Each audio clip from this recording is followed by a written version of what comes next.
Evet kıymetli dostlar, İsveç'teki markete girmiş bulunmaktayız. Bakalım neler göreceğiz. Birlikte marketi gezelim. Neler var, neler yok, fiyatlar nasıl, hangi tür ürünler var. Biz de böyle bir sizinle beraber görmüş olacağız. Hürmetli dostlar, Norveç'ten gelip Şevesiya'daki markete girdik emi. Çoğu buyursa sizler bilen çoğu görev özleminde var hem de çok degende bağlar kanday degende. Böyle birlikte gezmeye başlayalım.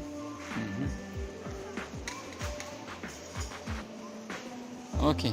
Hadi bakalım. Evet, şekerlemeler, epey bir şekerleme görmüş olduk burada. Epey bir şekerleme ürünleri görmüş olduk. Birincisi türlü türlü şekerlemeler var.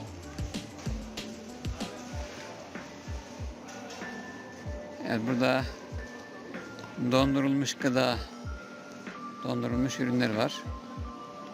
Her türlü dondurulmuş ürünler var. Daha bir özelliği, Norveç'te çok fazla helal etler bulamıyorsunuz, tavuk bulamıyorsunuz ama İsveç'te buraya özellikle geliyormuş. Dolayısıyla Norveç'teki Müslümanlar, en azından buraya yakın Müslümanlar gelip burada alışveriş yapıp türlü şeylerini alıyorlar. Mesela tavuk ürünlerini, et ürünlerini, icabından süt ürünlerini ve benzeri burada alabiliyorlar. Mesela şöyle gösterelim. Norveç'te halal etleri, tavukları, tavuğu yinirken hürmetli dostlar. Oşonluktan Bulcak'a gelip Bulcak'taki marketten alıp geçetken Norveç'likler. Norveç'te az bolgon menen uşul marketlerge geletken de janaky ettin, tovuktun türleri içe. Oşonluktan biz de bugün atayın geldik bir göreli depçe. Sizler menen çoğu.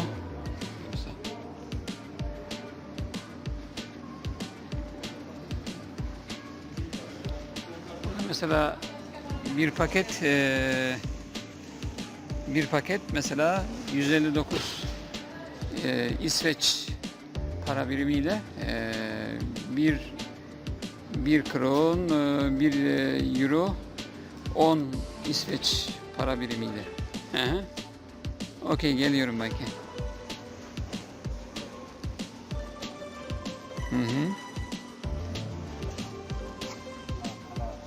Okey. This is helal ürünlerden. Mesela burada şeyler var, kıymalar var, kıymaların türleri var, şeyler var, tavuk sosisleri var mesela. Bunlar hepsi de helal olarak satılan, misket köfte varmış mesela, helal olarak satılan ürünler kıymetli dostlar. Yine burada da var. Bunların hepsi de helal diye söylüyor yanımızdaki Suriyeli baykemiz. Bunların hepsi de helal kesim. Helal olarak hazırlanmış tavuk, et ürünleri. Evet. Burada farklı ürünler var. Ben devam edeyim, biraz göstereyim. Sonra. Evet kıymetli dostlar, burada peynirin rendelenmiş haldeleri var. Rendelenmiş halde peynirler var. Böyle farklı şekilde. Şey için kullanılan, hazır yemek için kullanılan, ondan sonra devam edelim bakalım. Burada yine etin türleri var. Köftelik et, meyve suları var. Burada yine peynir reyonu var. Farklı türlü peynir reyonları var. Evet. Burada turşunun türleri var, farklı. Hürmetli dostlar, sırdın türleri var iken, tuz algan tamakların türleri var iken, şunday sırların tuzlaptır. Yine etlerin türleri var. Sosiskaların türleri var iken, çiniklerin türleri var iken.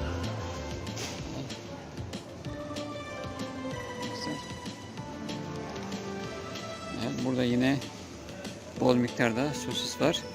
Norveç'in bir özelliği kıymetli dostlar, bol miktarda sosis ve benzeri türü ürün tüketiyorlar. Hemen pratik olarak yapılacak şekilde. Dolayısıyla burada yine etler var, doğranmış etler var. Burada yine Bunlar tabi bizim için yemesi uygun olmayan etler. Evet hürmetli dostlar, bunlar degen canağı canavardan biz jey turgan emas, canavardan etinden jasalgan tamaklar.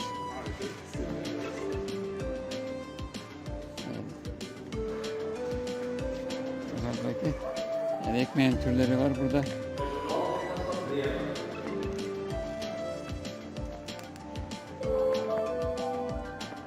Yani ekmeklerin türleri, unların türleri, neydi?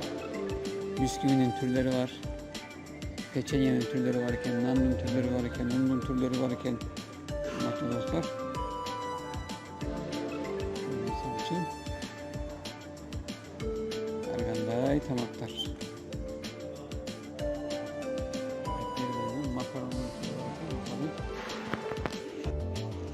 Evet, burası sebze reyonu. Gördüğünüz gibi hepsi de soğuk havada tane tane isterseniz de satılıyor. Türlü türlü. Mesela bir bağ yeşil soğan 1 kron, 1,5 kron civarında bir şey, 1,5 euro civarındaymış arkadaşlar. Mesela başka patates vardı burada. Domates mesela yaklaşık olarak 4 kron, 4 euro civarında. Evet, şeyin türleri var, biberin türleri var. Mesela bu armut 4 euro civarında. Bu şekilde üzüm mesela 5 euro civarında. Patates mesela 2,5-3 euro.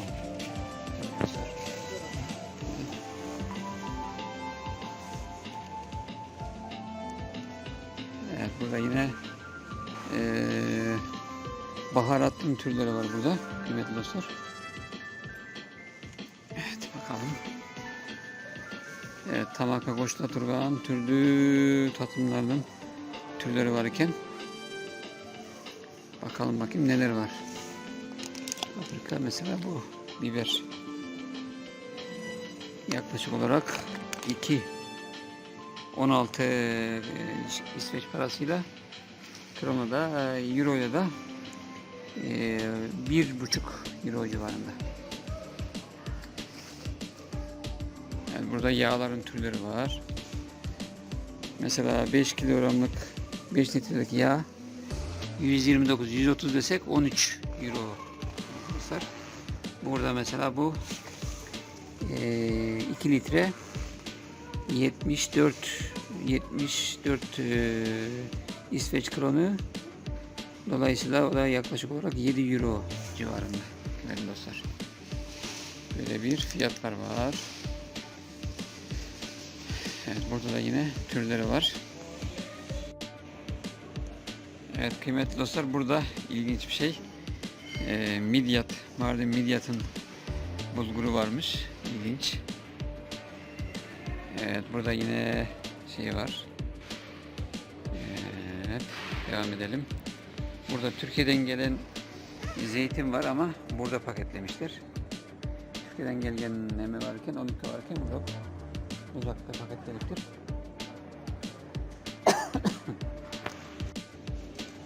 Evet, diş fırçası, diş macunlarının reyonundan şimdi şekerleme reyonundan da geçerek tekrardan başka bir reyona gidelim bakalım.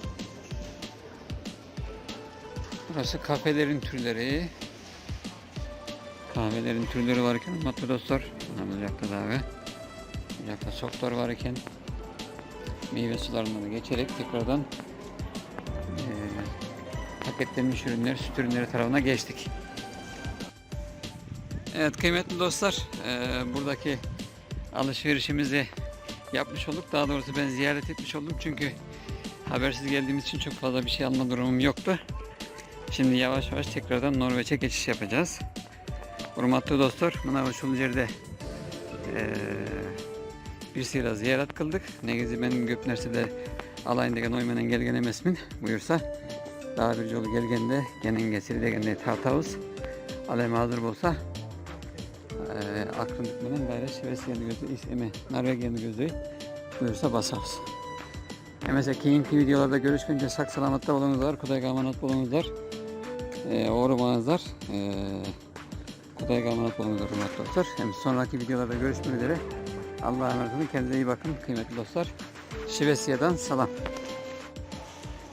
Burası da şekerleme ve içecek ağırlıklı ürünlerin satıldığı bölüm. Hemen şöyle bir gezelim. Kıymetli dostlar, burası tatlılardan anlayayım, tatılmalardan satılgan bölüm eken, susuzluklar satılgan bölüm eken, bunda bir kıskanışma degende görülü mesela. Narganday, fantalardan, kolalardan, soktordan, gazalgan sulardan türleri var iken bir şekilde.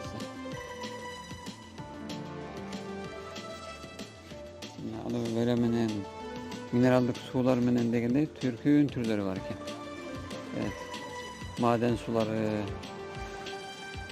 gazlı sular, gazozlar, şekerlemenin türleri burada yine bol miktarda demek ki satılıyor. İlk defa geldik. Görmüş olacağız tabii ki. Mesela Toblerone yaklaşık 4 euroymuş. Burada bir tanesi 4 euro. Evet. Burada yine türleri var. Burada yine türleri var. Burada yumuşak jelibon türü şekerlemeler var. Burada. Evet, evet, çikolataların türleri var. Türlü. Meyveli şekerlerin türleri var. Cemiştü şekerlerin türleri var. Mampo suylardan türleri var arkadaşlar.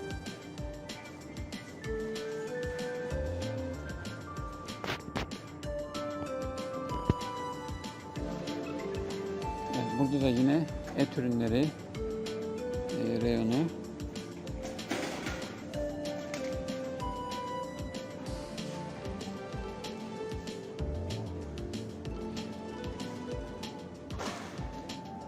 Burası da yine farklı gıdaların olduğu yerler. Süt ürünleri, et ürünleri, tavuk ürünleri şeklinde gidiyor.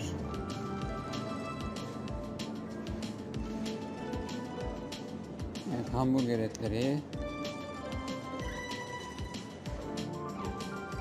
dondurulmuş gıdalar şeklinde devam ediyor kıymetli dostlar.